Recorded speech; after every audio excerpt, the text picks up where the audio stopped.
HCTI stock analysis and HCTI stock prediction. This is for next week and onward. Is it a buy or not? Watch this 1 minute video till the end to find out.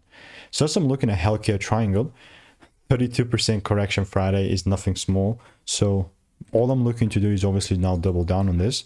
Well, having done well over 42,000 videos myself, I've seen what's making me money and what's not.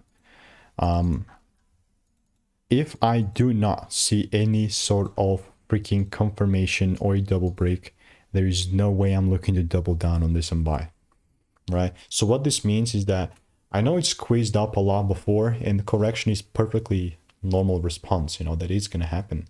So if I'm expecting that there could be still more juice, there's no, like, if it really wants to pump up and rocket up, I mean, I'm just trying to get involved into the car and just jump into the car while it's going 60 miles per hour, you know, that's why confirmation must happen. And if not, it's good. It's totally good. I'm not going to assume here. So if you do want to learn how to make your 5-day paper one trading, click the first link in the description. Stay tuned and get my free emails and insights for free.